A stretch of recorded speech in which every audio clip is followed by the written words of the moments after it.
Please, when you're watching this, don't hate me for being critical about things and picky, because this is one of the most beautiful voices that I've heard.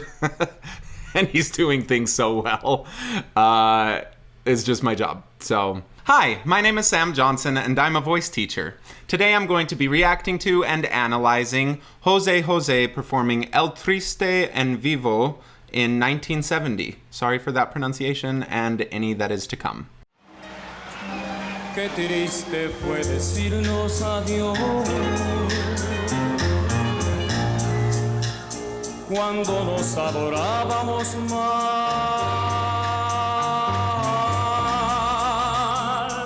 hasta la golondrina emigró.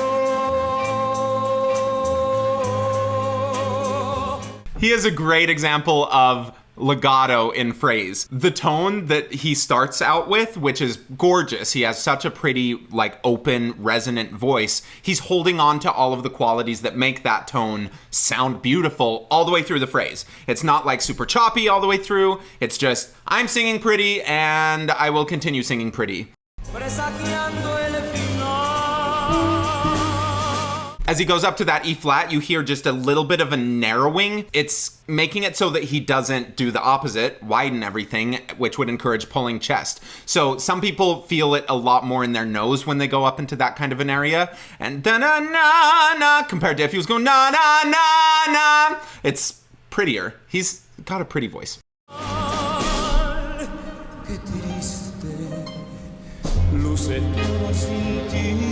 Puts a little bit of extra air through, makes it sound more emotional. His face is super engaged.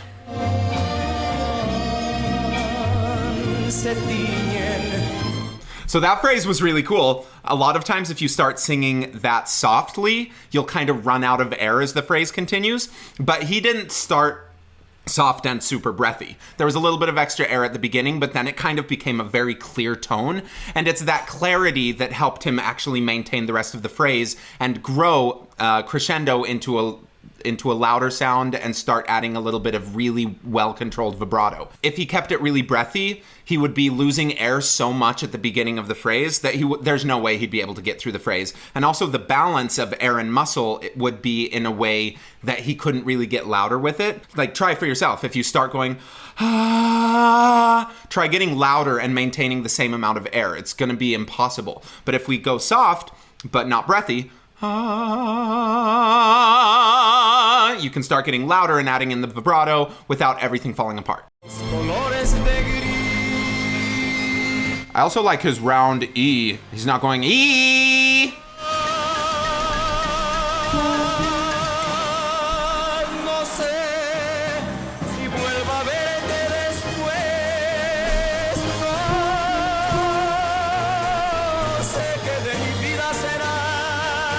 Good, so that's up to the F. He's not going hyper nasal with it, which that's kind of the difference between letting it turn over and move up into your head area, your head space, not a sponsor, compared to letting it become a really nasty sound. With him, he didn't let it become a super nasty sound, but he let it move up there. So I think that the phrase a few times ago where I talked about it narrowing and kind of thinning a little bit helped prepare for that so that he was able to keep such a beautiful resonant tone without spreading or without it becoming too far back and too dark. Where a lot of times if we don't have that kind of turnover already in place, it would just become which is kind of the baritone syndrome that happens with a lot of baritones who have had any classical training, where they pull up all of the weight and they pull up all of the darkness, but they don't really let it turn over a lot of the time. He has best of both worlds, where we get this beautiful resonant sound, but it's not falling super far back.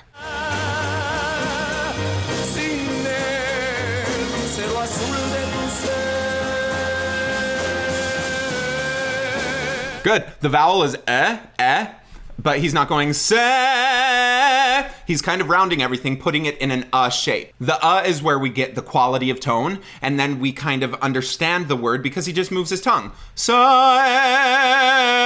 but it's not going se, which makes it sound like a uniform phrase.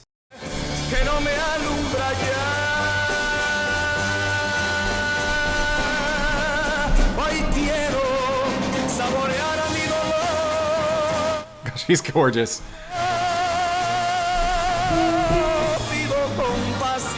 That time he got a little bit more weight when he went up to the F. It still is stable, but, you know, it's a little bit weightier of a sound. It probably wouldn't carry up as high as well with that much weight, in my opinion. He could probably pull it off, but it just starts sounding like it's on the edge of not having the limitless ceiling. For good vocal technique, generally we want even vocal fold resistance to the air. He got a little bit heavier, so the resistance increased. And when you have like that really increased resistance, if it continues increasing as you're going higher, you're not going to be able to do it because it just blows everything out. But I think will keep getting through it because he's proven so far that he's not like a really heavy singer, and he only did it for that one note, so it's probably cool.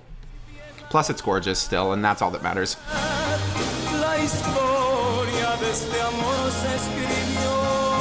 More of that that rounder mouth shape as he's making the sounds. Then he opened it up to the top. It just makes it a little bit brighter sounding, but it's maybe not my favorite aesthetic every time. Just makes it a little bit brighter. I guess as long as you can do both, you can kind of just make the choice of what's better for that phrase.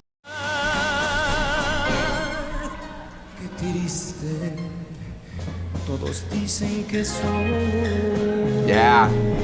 Again, those phrases kind of start a little bit breathy, but then as he goes into it, he finds this amazing balance of resistance and air where even though they're both small, it's like not a ton of either of them, they're balanced. They're with each other. So if you think about it in terms of like a ball of here's the air and here's the muscle, when he's at the small part, they're both really small. As he gets bigger, they both kind of grow together. That's not like the most accurate thing about what's actually physiologically happening, I think, but it's a really good image to have in mind of when you go to those smaller parts, keep the tone in. Like we're just making everything quieter. We're not making everything breathier. As soon as we get that tonal change of breath, it's weird. It doesn't work as well.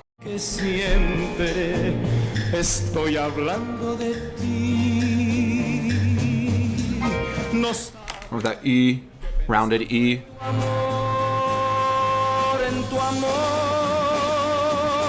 Amor, not amor, amor.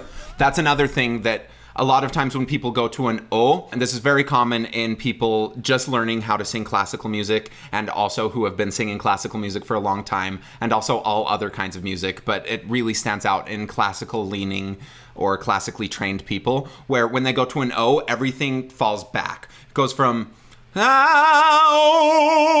and it throws off everything. What he did was he did kind of a rounded so he went and then just O'd around it rather than and it makes the tone sound more consistent. It's way easier to sing because your tongue isn't getting super tense.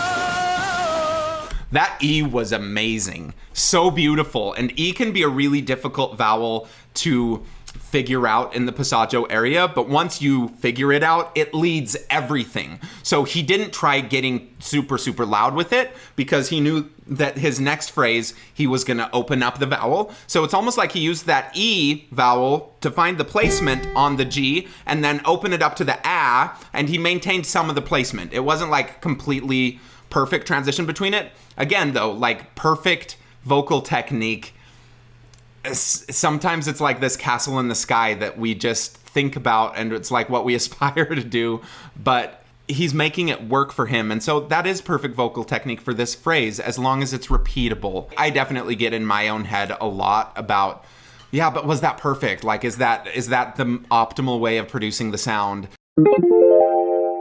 And I think as a teacher, like, it's good to do that because that's how you can continue helping your students get better and better by searching for that thing that is perfect example of efficiency. But it's really important, and I think underdone, to just celebrate that things are good, that they sound good, and that they're fun, and that they're repeatable. So if I had a student coming in to me who sounded like that, sure, I'd want him to try out those other things, but that's gorgeous. That is a world-class sound. Like, there's a point where we're kind of just getting too picky about it and not appreciating the goodness that is there. And that happens with all levels of singers, with people who've been singing for 20 years and have brilliant, amazing careers, and with new singers, where it's like, cool, yeah, that's not Beyonce, but that was great. Like, for you. And compared to what you had been doing, that's awesome. And I think we need to really celebrate those little victories in order to keep building a sense of wanting to sing in younger people. And older people, and just people.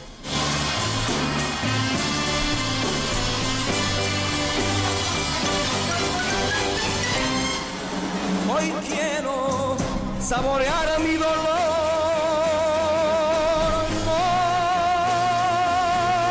No pido compasión ni piedad.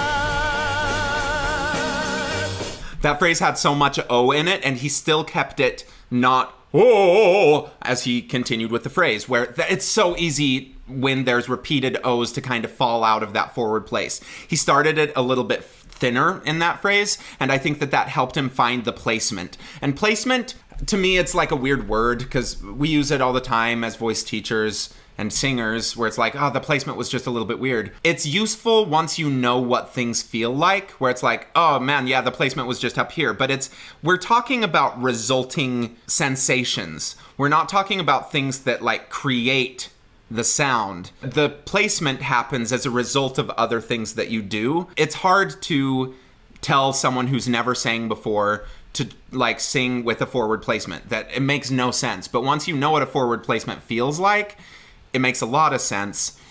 So, placement, weird words. He kept his placement forward that whole time.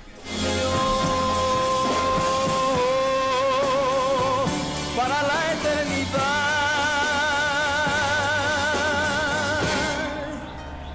I like what he did with the microphone, where he kind of got close to the microphone for a second.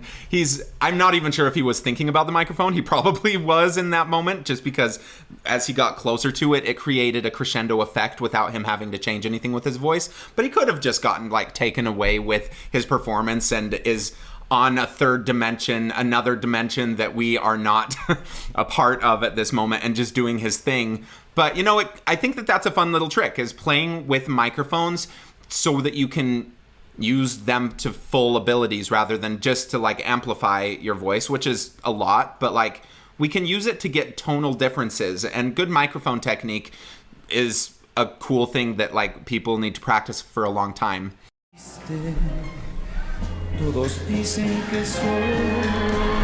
And there's back to that gorgeous little pianissimo.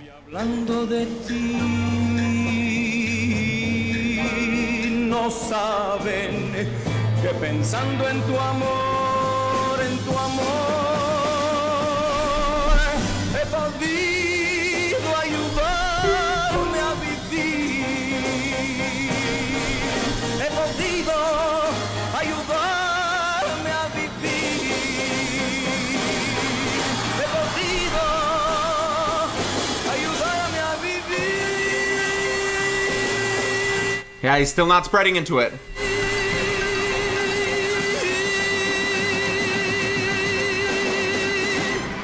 Jeez.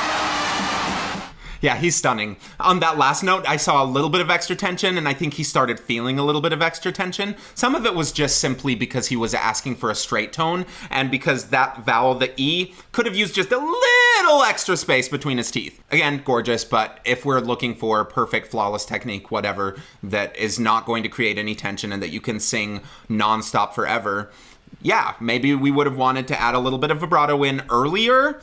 Not saying that you have to, because you could also get like a really well-balanced straight tone, and I think that would start by just dropping the jaw a teeny bit. And it's hard on that G to find the right place. And it's the end of the song too, so it's not like he has to have amazing technique to keep going, where like if he completely messed that part up and just like pushed for it and was not feeling really good about it, the song's over, I think. Like, I'm assuming that it's 40 seconds of clapping at the end of this because that's what I would want to do.